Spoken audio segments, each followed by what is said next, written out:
Hey Josh, how are you? Hey Elliot, I'm doing pretty well. I'm enjoying these conversations that we're having together today and Yeah, getting to know each other. I see that you're wearing the good old economy t-shirt. Yeah. Do you know the significance of economy between you and I? I do. Because what? It was way back in 2024. 2024's economy was the first time you and I met for the first time, despite both being from St. Louis, right? Yeah. Yeah, I remember I had heard about you because she was riding with Lori and I to Cincinnati, and she said, "Oh, this other guy, Elliot, he's on his way out too. He's riding solo." And I think you had stopped to get a charge on your car and had messaged me or Yeah, something. And I was like, I don't think I've met Elliot. And we had missed a couple of local meetups. And then I remember seeing you in your St. Louis City soccer hat and went up to yes. you in one of my random or rare moments of outgoingness. I think I went up to you at first and said, "Hey, are you from St. Louis?" I mean, if you're known for anything, Josh, it is your outgoing nature and no, I think we had some liquid confidence Yeah. and we hit it off quickly. Yeah. Shout outs to Kristen for hooking us two together, Yeah, so to I guess speak. so. Yeah. So, Informal introduction. well, should we get this one kicked off today? Let's do it. Let's hear your origin story, Elliot. I'm really interested to see where your early money lessons came from and how you came along as you were growing up. Yeah, absolutely. I mean, it's going to be a carbon copy of yours, right? Everybody's story is the same. Yeah, nobody has any different stories. Yeah.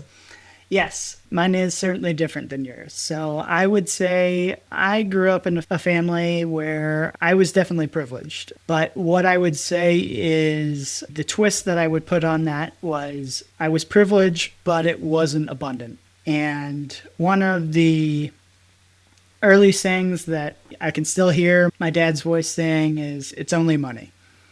And so maybe one of the earliest memories I kind of have about money is going to school. Much like you had in your own story, I went to a private school based upon where I live in St. Louis. The public schools that I would have attended were not very highly rated. And so my parents put a premium on education, and therefore that premium expended into tuition rates. Because of that, at one point throughout my journey, my parents pulled my brother and I both out of the grade school that we had been attending. I was in fourth grade and I had been there since I was 4 years old.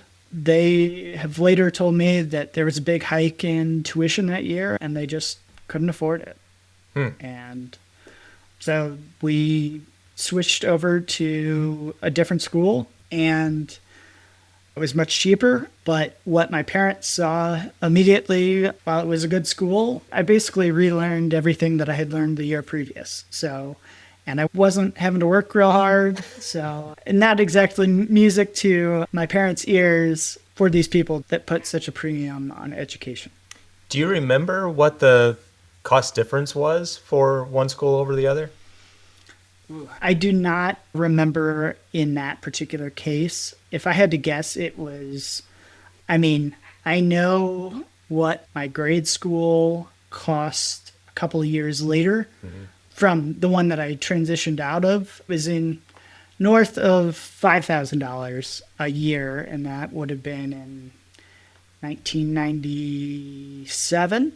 So certainly not chump change by any means, and was probably in the hundreds or low thousands at the other school. Kudos to your parents, though, that they recognized that the education piece of it was the determining factor. And even though they were saving probably considerable amount of money, your education was of less quality. So they were willing to, and I don't know if you've mentioned it yet, but you're going to be going through another transition here because of that emphasis they Yeah, put.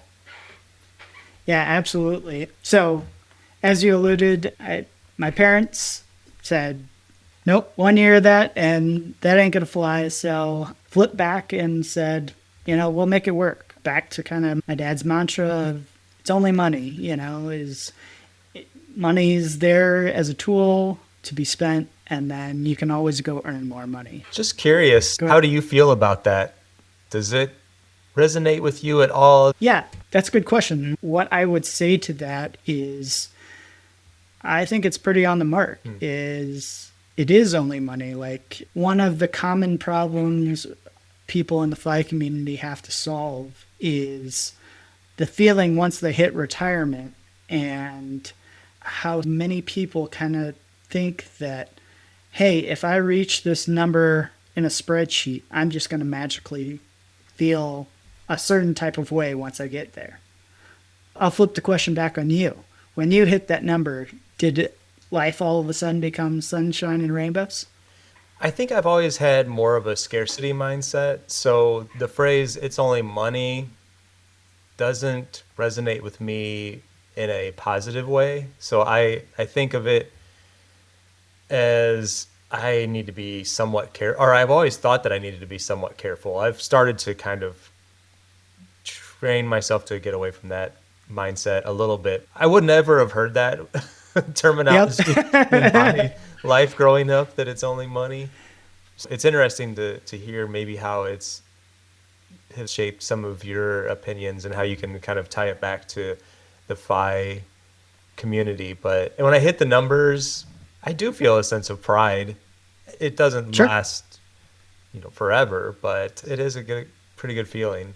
Maybe more so than what Sure. other people have expressed. I would say yes, of course. Like, I care deeply about the numbers. I'm definitely a spreadsheet nerd, all the things. However, I think what I hear repeated very frequently from various big names in the community, you talked about Mr. 1500, Mr. Money Mustache, Mad Scientist, is, money only solves money problems, right? It's not going to solve the mindset. It's not going to solve purpose, kind of some of those deeper questions. And, like, how do you feel on the other side once money is no longer a problem that you have to solve?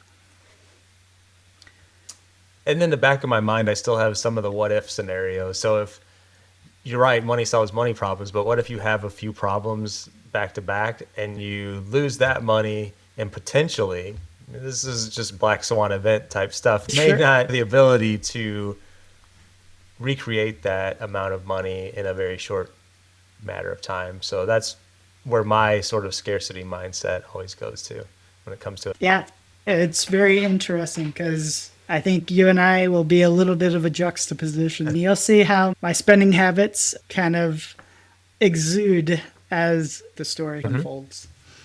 As we get back to, I guess, the story a little bit, is 1999.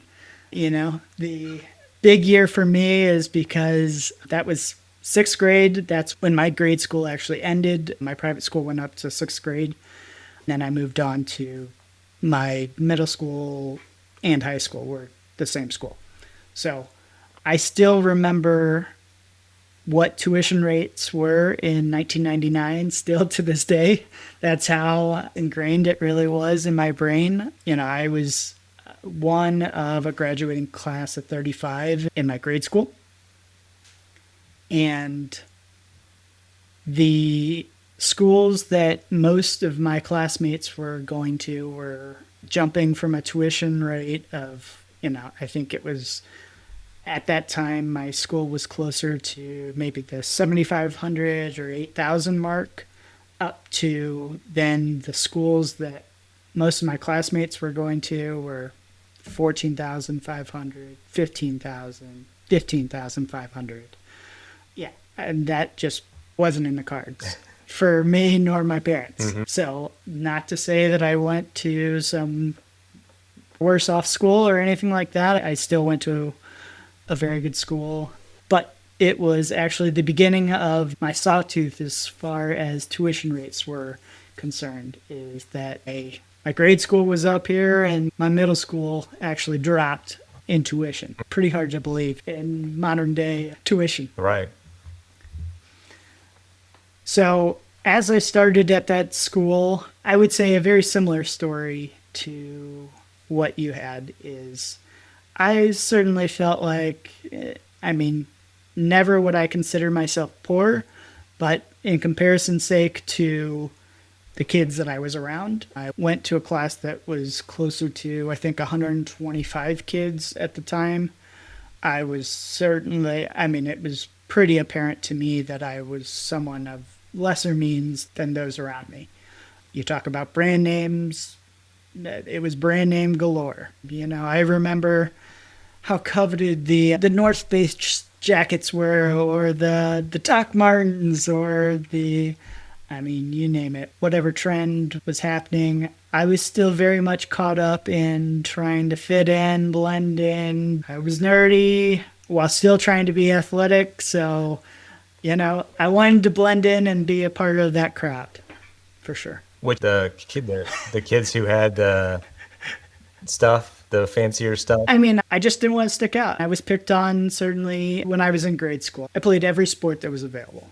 Now, I went to a single sex middle school, high school, so very different scenario. I tried out for basketball, soccer, baseball, and my favorite being soccer. I live and breathe soccer, and I got cut my 7th grade year. That was really hard for me. I was good enough that I had made certain rounds of cuts, but I didn't make that final cut. And so it was always being on the fringe, almost seemed like it was heightened. I'm going to get bullied by the guys that I was almost teammates with, or things like that. Very much in my mind, right? Yep.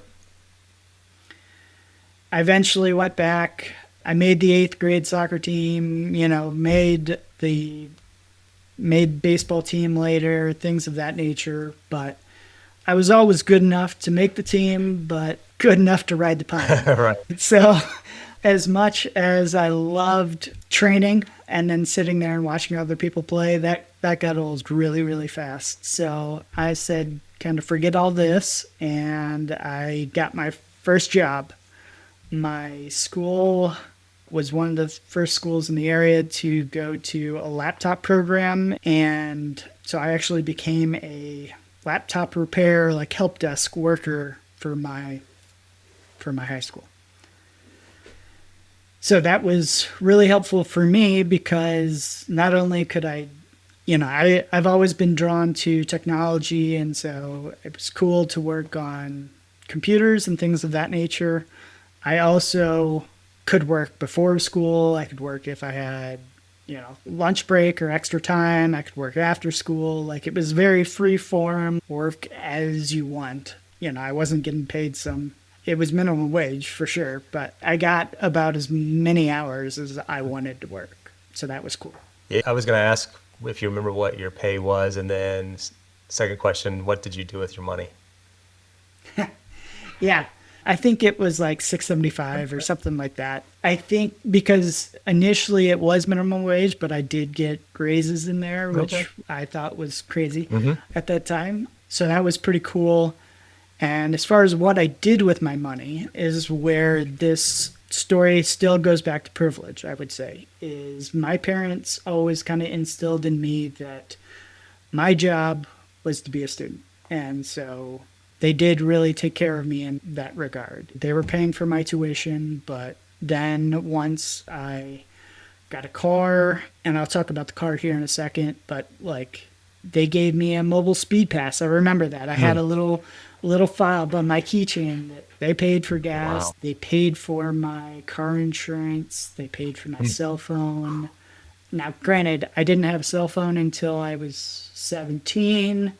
I had a no texting plan. But, yeah, I mean, I had it made for a high schooler, I would say.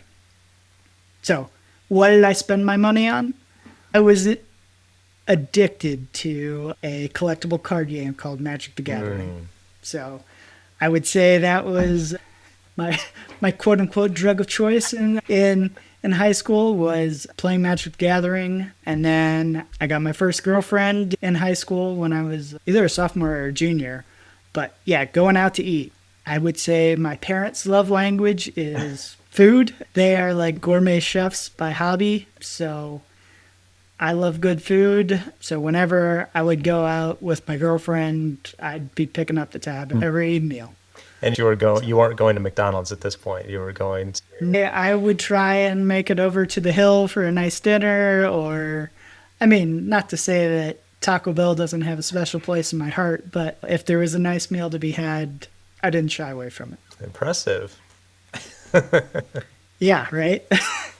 You'll see that money just, it did fly. Yeah. So even though I did accumulate it, I did also spend it. And I would say some of my early memories too of just like birthday money or anything that I got as a gift. I was a pretty good saver for a long time. And so like I would save up to buy a computer game or something like that. The thing about Magic that I really enjoyed was not only that I bought cards to build decks and play in tournaments and all the things, but these things had intrinsic value in them as well.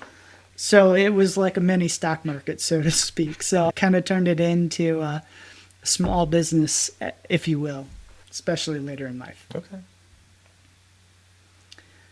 So after kind of high school years, I went off to public university, which also meant, hey, tuition rate drops yet again. Going from high school to college, it actually went down. So another ironic fate. But, once again, my parents kind of swooped in to really handle major expenses for me being a college student. So I was in a fraternity. They paid my room and board, any fraternity fees that I had. But any money that I made was basically for me to spend on food and beverages and any random other crap that I wanted. So, however, I would say that one of the biggest things that was going along with my parents' mantra of being a student is my job is I very much treated my college experience that way. Is not to say that I didn't have a good time or I didn't sleep through the occasional class or maybe skip once or twice, but I took it seriously. I was able to use those grades to catapult me into landing internships over the summer that were paid. I later then did a co-op, which was a summer and a semester at Anheuser-Busch. This was in 2008, which I only bring up the name because it was a very interesting time for Anheuser-Busch. That's actually when they got bought out by InBev. And so this was my first real experience in the corporate world of seeing the effects of really the economy directly related to my career. Because this building of engineers that I worked in was roughly like 400 people. And at the end of my co-op, we were supposed to give exit presentations to the head of engineering, and we got called into a room by HR. We got called in on a Thursday. You have Friday off, you have Monday off. We'll see you on Tuesday.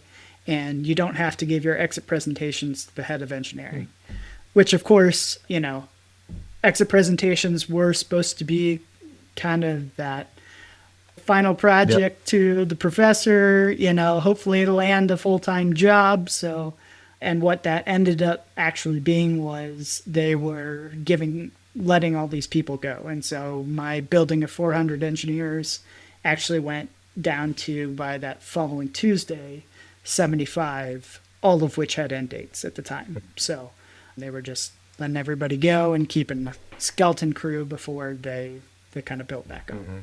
So then I graduated college in December of 2009. I was fortunate enough, and I was also completely oblivious to really the world and economy as it was. I mean, I remember going to like career fairs and like all these companies that had been hiring like crazy, just like, yeah, like keep us in mind. Like we don't have any positions open. And I'm like, well, why are you even here? Like, but yeah, just being oblivious to the financial crisis that was 2008. But I was fortunate enough to graduate in December of '09, and I had two job offers. I could have gone to the Dallas-Fort Worth area. I worked for a very well-known company in Lockheed Martin, and or I could have come back to St. Louis, my hometown, and worked for somebody that I had done two internships with previously. The other small wrinkle of this whole factor being a college student was I had a long-term relationship going on at the time. My girlfriend was a few years younger than me and said, well, if you go to Dallas, I'm coming with you. And that meant her transferring schools and all kinds of things. And that felt like a lot of pressure for 22-year-old me. Thinking I'm making a choice for you. Yeah. I'm planning your future. Really ready for it, sounds like. Yeah, I mean, it was a lot of weight for a young, impressionable person. Yeah, it was a serious relationship, but when I was no longer focused just on me, it was me and somebody else. Going home seemed easy. So that's what I did.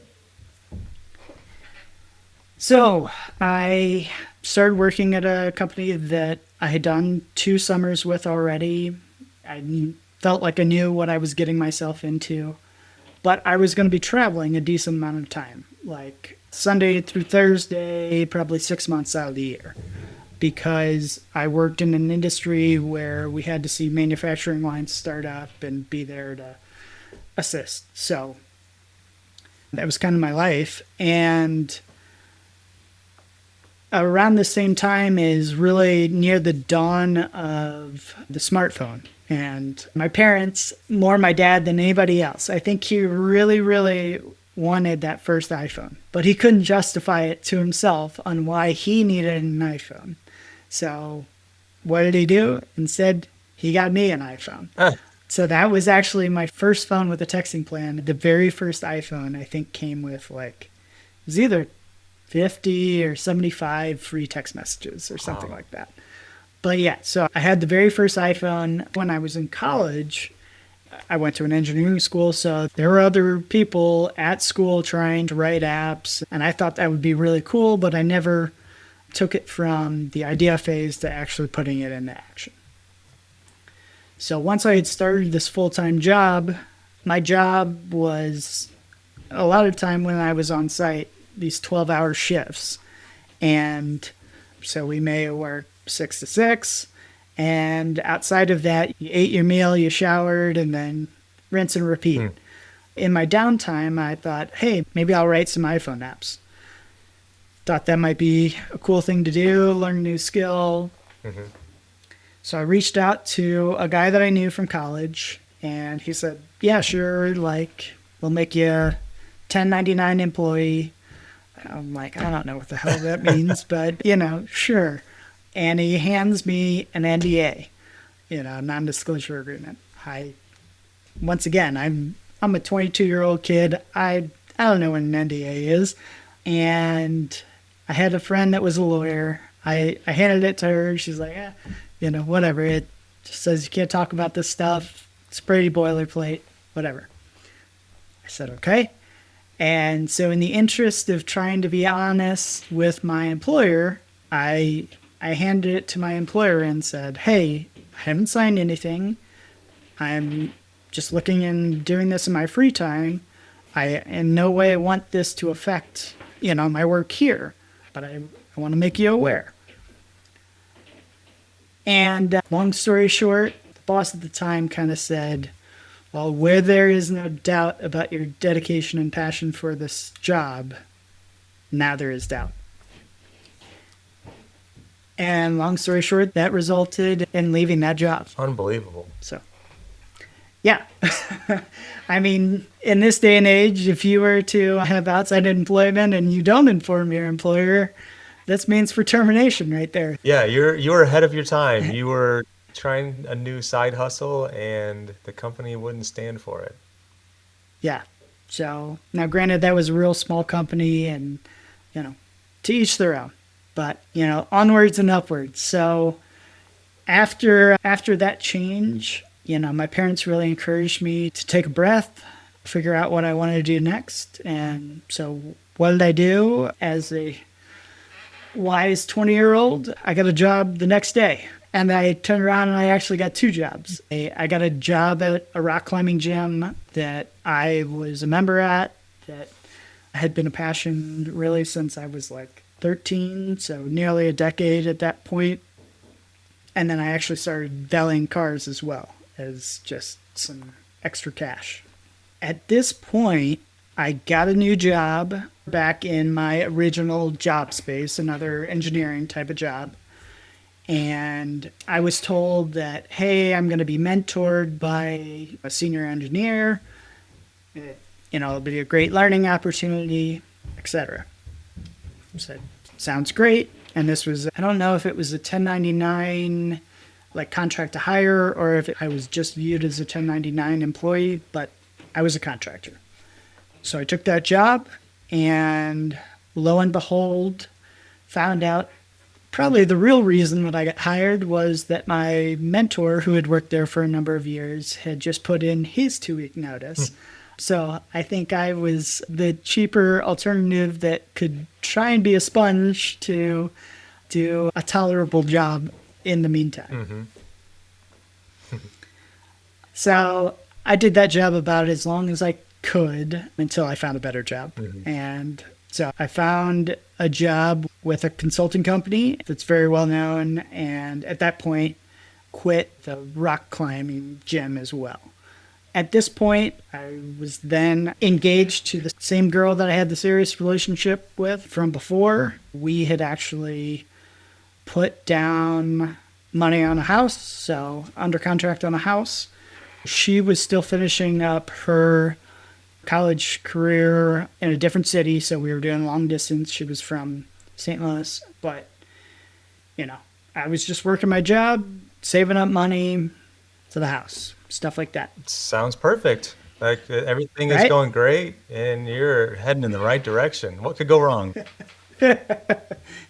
Yeah. As you have alluded to, my own perfect storm has arisen, and in the span of a week and a half, I lost my job. I totaled my car. I got shingles, and my engagement was no more. So, yeah, that was a heck of a week and a half. Wow. That's tough. Then now does shingles come on because of stress? It does. Okay. I think at the time I was either 25 or 26. So stress-induced shingles is what it was. Okay. Yeah, because normally it only afflicts the older population. Correct. So that was quite a change. At this point, got a house that was meant for me and my former girlfriend. At this point, I'm like, hey, I need to figure out some things. So I was like, how am I going to pay for this house? I went and found some roommates. So I inadvertently house hacked. So I started out with one roommate, and this was actually, I made a connection from the rock climbing gym that I had been working at and said, does anybody know anybody looking for a roommate? And actually that night, from asking that question, met my then roommate, who's still a good friend to this day. And so he moved in. So at least I was solving some of my cash flow issues right away. I was able to then land another job, which you'll appreciate that finally somebody that then would become my boss asked me in my interview. She goes, I see that you've hopped around a little bit. And I'm in my mind, I'm like, yeah, not exactly all by choice in every one of these situations. But she says, well, can you commit to being here for 10 years? That's a strange question. That's a strange question. I thought so too. But I mean, what am I going to say to this? Right. Like, of course, yeah, 10 years, no problem. I worked almost to the day 10 years at that job. Wow. It was a great company to work with. But during that time, I will say, leading up to closing on the house, there are a few things and details that I forgot to inject here. I talked about one of my passions in high school was playing Magic the Gathering.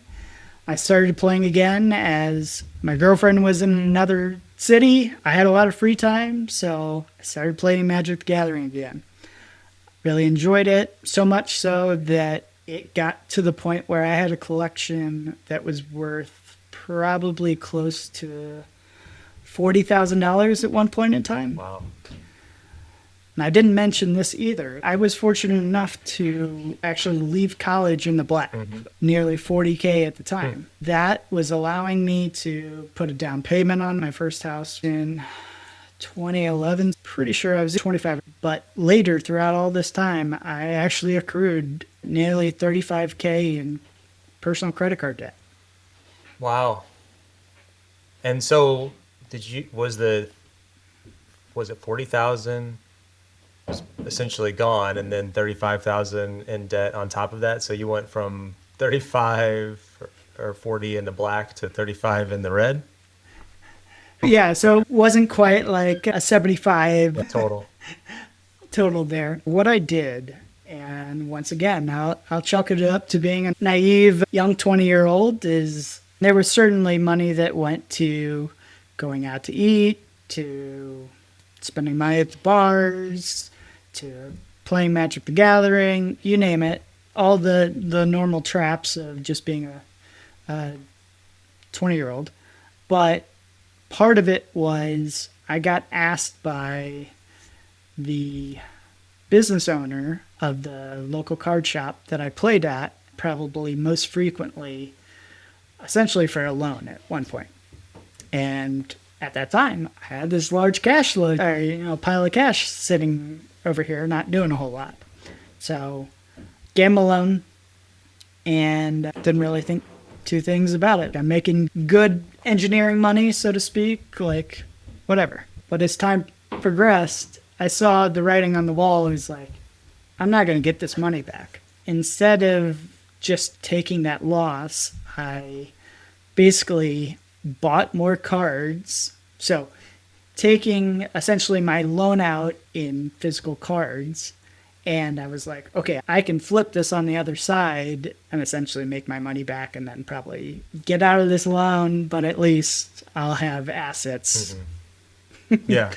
But turns out you can't close on a house with Magic the Gathering cards as much as you may try. So I will say it's not my finest point, but on closing day, I actually had to take a gift from my parents to make sure that I could close that day because I had essentially illiquid assets in Magic the Gathering cards. Wow. So, yeah. Don't do that. You're right. But then we started to turn a new leaf. Is after being single for a while, I was introduced to my now wife. We started dating. Well, actually, we started as best friends in 2013. And my best friend from college, and I would go out to eat nearly nightly. So at this time, it was 3 single people, Okay. all just collectively, I guess, deciding that we can't cook, so we go out to eat instead. So despite inadvertently house hacking, I was able to blow a lot of money once again. Still broke. Because I started with that first roommate, but I then later got a second roommate. And then actually I was able to have a third roommate. The third roommate, now granted, was like a super good friend from high school times. So I don't think he ever paid me $1 in rent, but I was happy to have him around. But anyway, so kind of set the framework for, this great relationship. After a year of being like best friends, we started dating, and that was in 2014. And right around that same time, I found Mr. Money Mustache.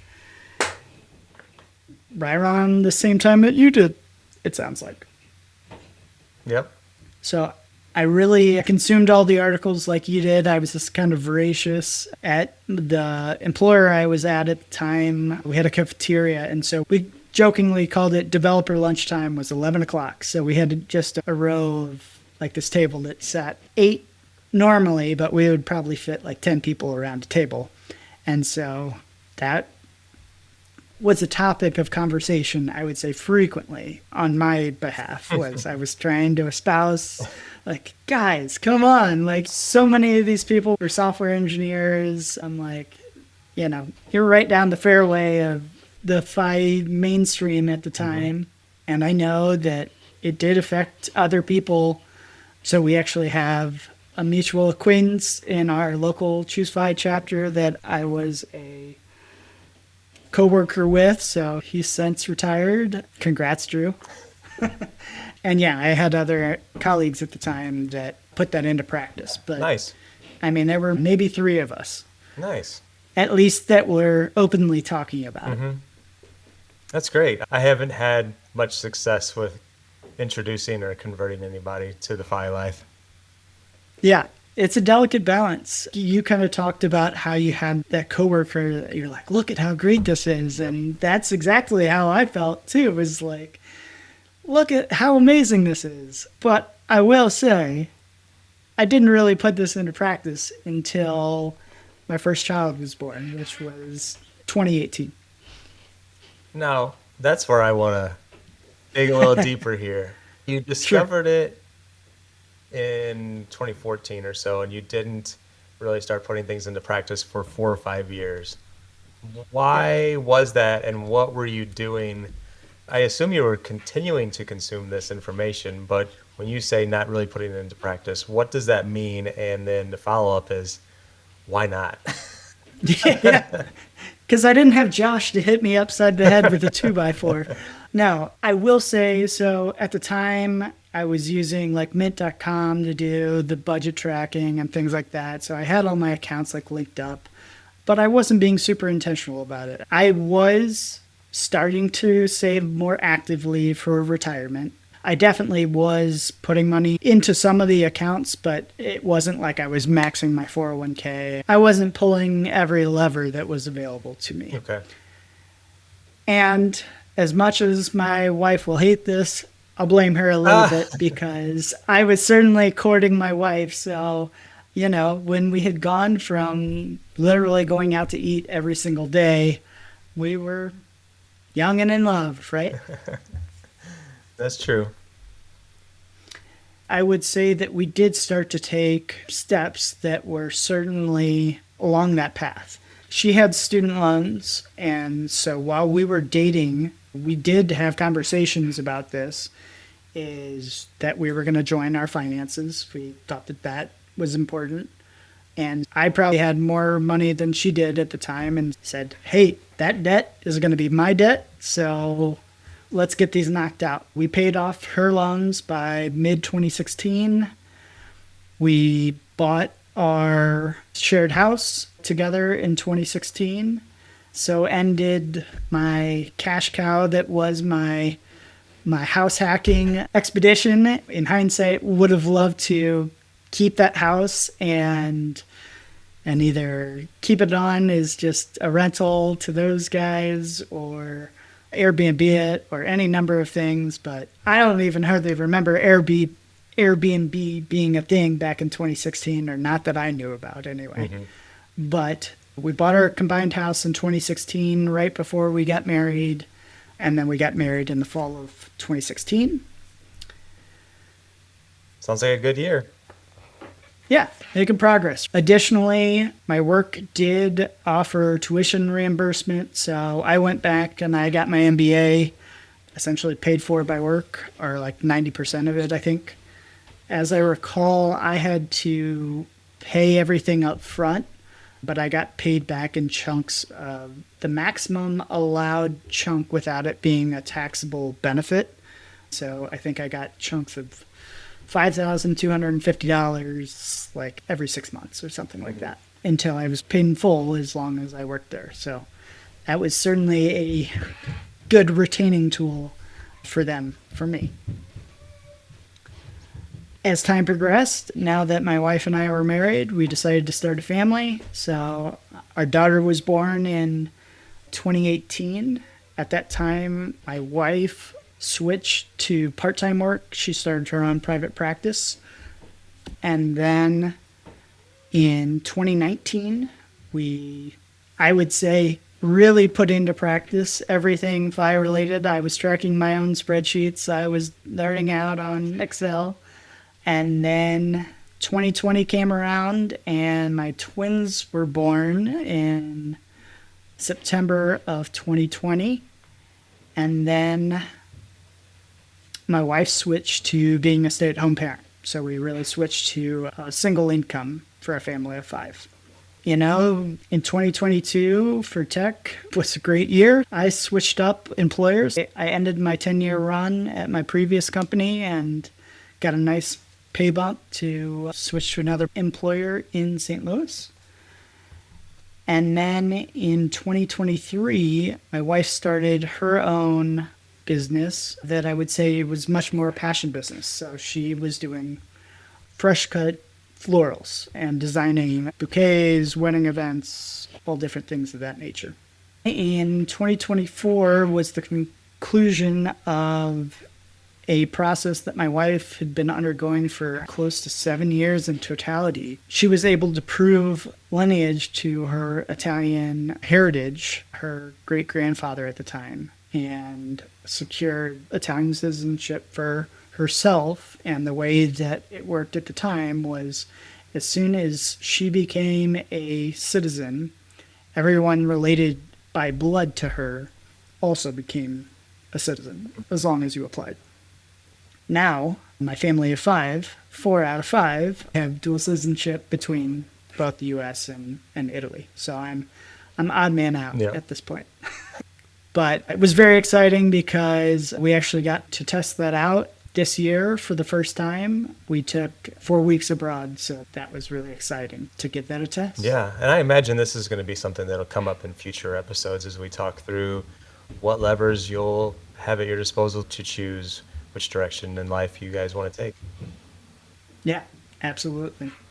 So I think maybe the only other thing that I'll talk about, and then we can put a wrap on this one, because I know I'm long-winded, is, some of those early influences that I had as well. So Mr. Money Mustache was certainly what I found and was really my gateway. I read Your Money or Your Life. I remember going to my first Choose FI St. Louis chapter meetup, and I had never listened to Brad and Jonathan at the time. I actually believe, I remember going to the Playing with Fire documentary in a movie theater, and they played the intro music for Choose FI, and the whole crowd is going crazy, and I'm like, what is going on? I had no idea. So I hadn't listened to Choose FI at all. Not a podcast listener at the time? I wasn't. I was really a blog reader. Okay. And so then after I learned about Choose FI, definitely started to consume all of that. Simple Path to Wealth, J.L. Collins, Mad Fientist.